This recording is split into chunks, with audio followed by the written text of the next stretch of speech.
Riḍván, the 12th day of Riḍván, the king of festivals.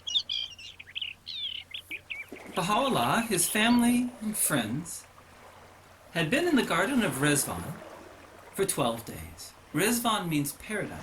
So the garden of Riḍván meant the garden of paradise. During those 12 days, people from the city of Baghdad had come to pay their final farewells to Baha'u'llah. They had crossed the river Tigris in boats, or walked from the nearby parts of the city to bid him farewell. The nightingales had sung from the trees and from the roses that lined the avenues. Roses had been given away, tears had been shed. Among the people that came on the very last day was the governor of Baghdad, Namik Pasha, the most powerful man in Baghdad, who expressed his serious sadness, his real sadness that Baha'u'llah was leaving. But it was time for them to leave the garden.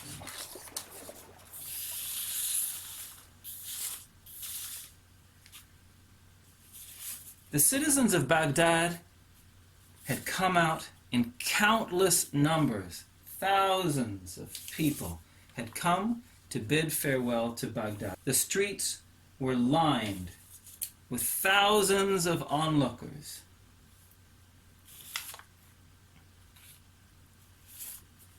Baha'u'llah's family and friends were there as well. The mules were packed with their possessions and ready to go. The soldiers that were to escort them to the next part of their exile had been assigned to them. One of the friends of Baha'u'llah gave him a beautiful red Arabian stallion.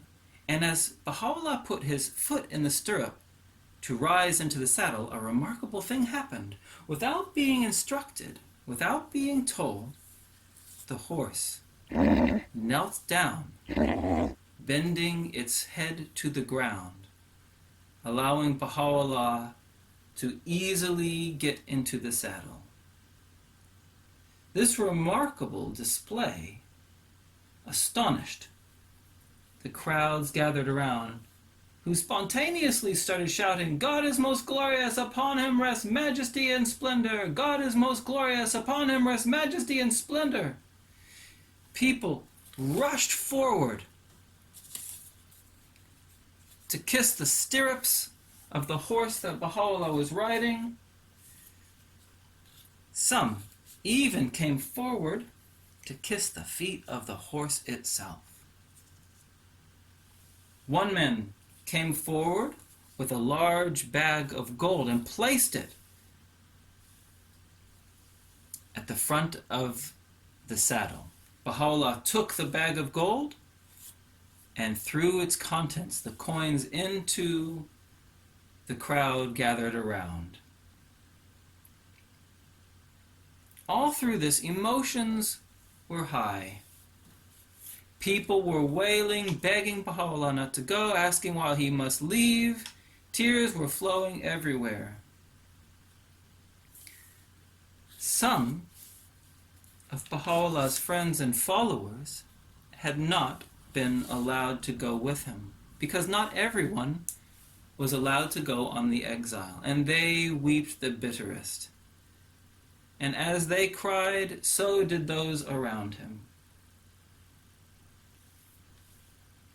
As Baha'u'llah started moving forward to leave the city, some came from the crowd and lay down in front of the horse, trying to stop it from moving forward.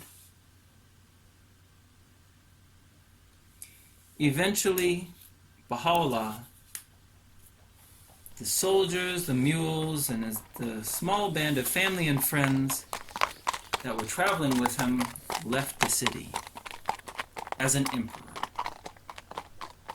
loved and admired by the entire inhabitants of Baghdad. And as they left the city,